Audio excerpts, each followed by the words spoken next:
घाबरू नका, घाबरू नका. आज तुमच्याकडे इथं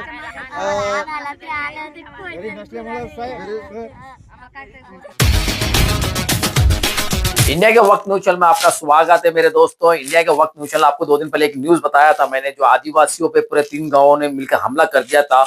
इस तरीके से हमला हुआ था वो था कि बोरविल जो रहती है उसके अंदर मोटर वापस छोड़ दिया गया और उसके ऊपर पत्थर डाल दिया गया है। इतना बड़ा वहां पर नुकसान कर दिया है। कुछ औरतों के यहाँ पे मंगलसूत्र भी छीन कर सोने का वो लेके निकल गए थे वहां के कुछ लोगों ने। उसकी वजह क्या थी, वहां पे थे आदिवासी समाज के लोग रहा करते थे, जो पारसी से बिलोंग रखते वो लोग थे, और सरकार उनको जगह गायरान जगह जो इन्वॉल्व करती है उनको रहने के लिए, उस जगह पे वो रह रहे थे। आइए, मेरा संपादक बंदा वहां पहुंच चुका है, किस गांव में कैसा मुद्दा हुआ था और किस तरीके से वहां पे हमला हुआ उनके ऊपर और गांव का हालचाल क्या है। हमारे संपादक रामदास वो वहां पहुंच चुके हैं, वो आपको पूरी डिटेल बताएंगे आपको किस तरीके से हमला हुआ था और वहां पे क्या न्यूज चल रही है और अभी क्या हालात वहां पैदा हो रहे हैं और सरकार ने उस पर क्या कार्रवाई करी और डिपार्टमेंट ने वहां पे क्या कोशिश कर रही है। ये पूरी न्यूज आपको बताने की कोशिश करूंगा आज की तारीख में। चलिए देखते हैं। इथं या स्पॉटचं नाव आहे सुलडी बुद्रुक, पोस्ट तलवडा, तालुका गेवराई, जिल्हा बीड इथे. आणि यांनी एक कॉल केला होता पोलीस प्रशासन तलवडा पोलीस स्टेशनला. तर तलवडा पोलीस स्टेशनच्या PI साहेबांनी आणि कर्मचाऱ्यांनी यांना मदत केल्यामुळं जीव हानिकारक झाला नाही, म्हणून त्यांनी त्यांच्या मदत पोलीस प्रशासनाच्या मदतीमुळं हा समाज वाचला गेलेला आहे. आणि इथं कुठलाही तहसीलदार व तलाठी इथं उपस्थित नाही आहे. यांना पिण्याच्या पाण्यापासून सुद्धा हे वंचित आहेत आणि यांना अन्न पुरसून सुद्धा वंचित करून टाकलेलं आहे. आणि ह्या समाजाला खायचे जे धान्य आहेत, आता इथं दिसतात मला धान्य, घर मोडून त्यांचं धान्य सुद्धा खाली इसकटून दिलेलं आहे. हे खाली ज्वारी पडलेली आहे बघा, आणि गव्हाचं धान्य पडलेलं आहे. आणि ह्यांचे जनावरं सुद्धा त्या लोकांनी सोडून नेलेले आहेत. सोडून नेले जे पाळत होते जो कोंबड्या, त्या कोंबड्या सुद्धा मारून टाकलेल्या आहे. आणि इथं घबराट समाज आज आदिवासी, पारधी समाज आहे, आदिवासी आहे. आणि भारत सरकारने ह्यांच्यावर भारत सरकारच्या मदतीची खूप काही गरज आहे. आता ह्यात इथं कोणताही राजकीय किंवा सरपंच, पोलीस पाटील कुठलाही कोण नाही. उलट सरपंचांनी सांगतात लोक की इथं सरपंचांनी येऊन त्यांना गावगुंड लोकांना पाठवून यांच्यावर अन्याय केला व धमकी दिल्या. आज ह्या वयस्कर आजीकडे बघा, आता त्यांना खाण्याची आणि पाण्याची सुद्धा गरज आहे, पण कोणताही राजकीय नेता इथं उपस्थित नाहीये. आणि ज्या वेळेस इलेक्शन येतंय त्यावेळेस समाज कुठे, मतदान इलेक्शन कुठं भेटतंय त्यावेळेस राजकीय लोक येऊन यांना भेट देतात आणि यांचं इलेक्शनकडे लक्ष देतात. पण आज यांना खरी मदत म्हणून गरज आहे या समाजाला, पारधी समाजाला. तर आज इथं कुठलाही नेता नाहीये आणि इथं कुठलाही सरपंच नाहीये आणि कुठलाही महसूल खात्याचा किंवा कुठलाही कलेक्टर नाही, कुठलाही नेता नाही. इथं भारत सरकारला माझं एवढं निवेदन आहे आणि कळकळीची विनंती आहे.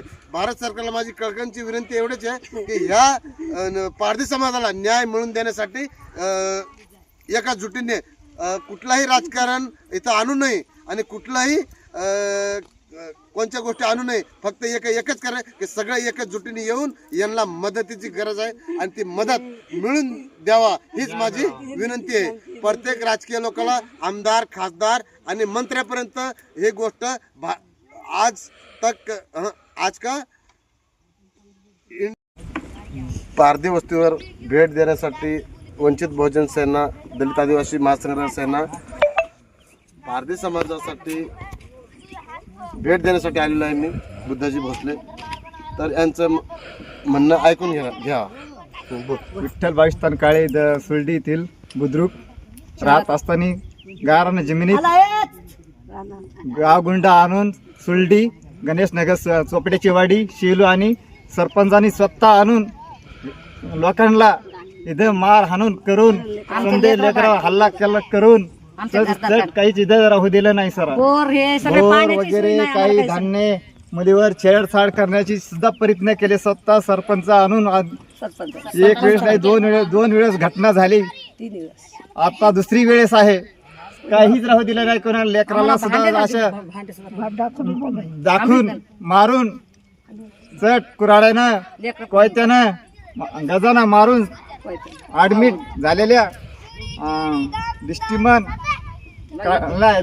ऍडमिट तिथं बीड आणखी सुद्धा त्यांना ऍडमिट आहेत. ते छेडछाड मुली एक बहीण होती त्यांना पण छेडछाड केलेली सर, बिगर लागण्याची एवढे हल्ला करून काहीच आमण्याचं धान्य पण काहीच राहू दिलं नाही, तांब्या पण राहू दिलं नाही, कुलवरचं काहीच राहू दिलं नाही. तहसीलदार कोणी आले नाही का? कोणीच आले नाही आजपर्यंत, कोणीच आलेले नाही. तर पोलीस प्रशासनाने मदत केली तुम्हाला? फक्त नुसती पोलीस प्रशासनाने मदत केली. हो. फक्त मी मागून खायला जात असताना बीडना 2 मुली होत्या घरी, पण इथं त्या पण जाऊन समजा लपल्यात. पत्नी पण होत्या माग. गाव गुंड्या असून बघून गावच्या पुढे राव असल्यावर पळून त्यांच्या मारा भ्यानी समजे पळून गेले तिथं. घराची सट काय पण असे तीळ काही पण काही उभं राहू दिले नाही. तर भारत सरकारकडून एवढीच विनंती आहे की यांना आदिवासी समाजाला न्याय मिळवून दागिने द्यावा. सोने समजेच आणि दिले, काहीच नाही यांच्या राहू मुली दिलं. बाळी शिक्षणापासून याच्यापासून वंचित आहेत. सगळ्या गोष्टी आताशिक समाज सुधारायला लागला.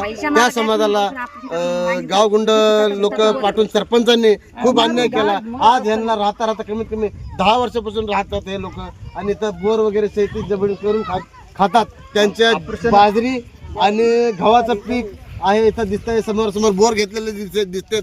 आणि जहर अवजार आणि तलवार असेल किंवा कुऱ्हाडी असेल तशा अवजारांनी त्यांचे सावली बसायचे झाडं व फळं लावलेले पपयाचे झाडं सुद्धा त्या गावगुंडा लोकांनी इथं तोडून टाकलेले आहेत. आणि ह्या समाजाला न्याय मिळावा म्हणून एवढीच भारत सरकारकडून माझी विनंती आहे.